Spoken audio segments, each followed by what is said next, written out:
Susan Glasser, you write the Letter from Biden's Washington column for The New Yorker. So you are our insider for the purposes of this conversation. What do you want to fill into this story of the media's role in perceptions of the president and the presidency?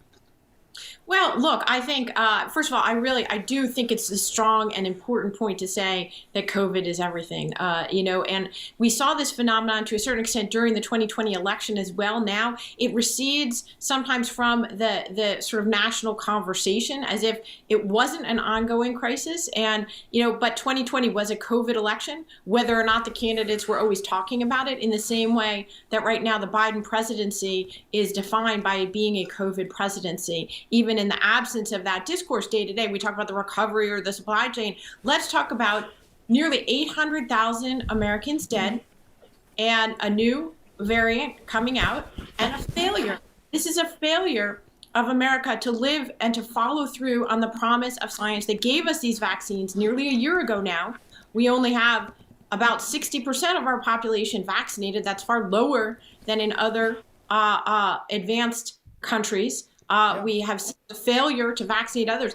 That's a real crisis.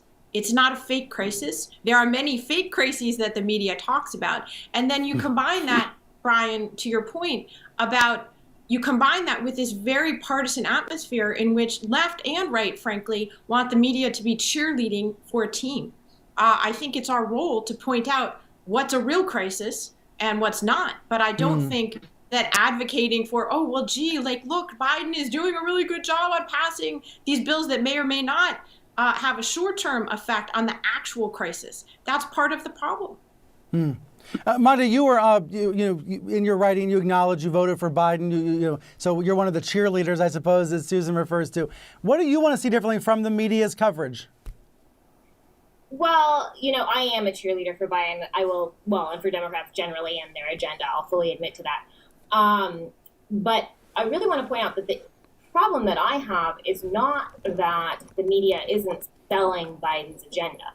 It's that they're not telling the American public about it. And we can see that from polling. So, for example, recent polling has shown that, 84% of Americans support expanding Medicare to dental, vision, and hearing.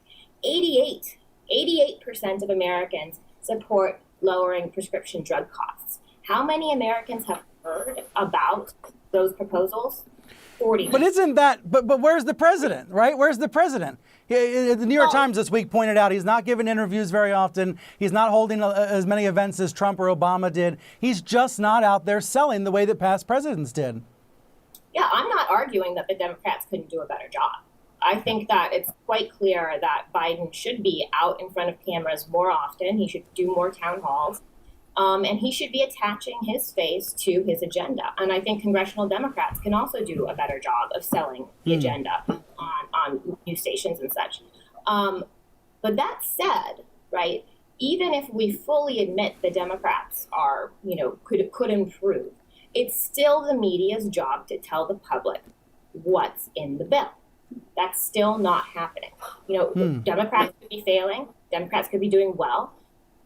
It doesn't change the fact that from voters are hearing about the cost. 60% of voters have heard about the cost, right? But only 40% have heard about the provisions.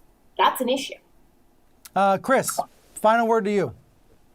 I guess I would say, and I just, it's sorry to say this on this show, but I think there's a huge mistrust of the media, man, a huge, absolute huge mistrust of the media to the point where, there's a cynicism towards institutions in America that I think is in the back row, what I call the back row, that I don't think is fully understood or comprehended in the front row, how deep that cynicism is.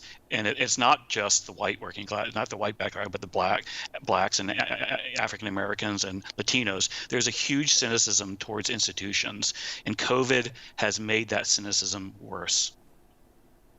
I appreciate the blunt feedback from everybody. Thank you all for coming on.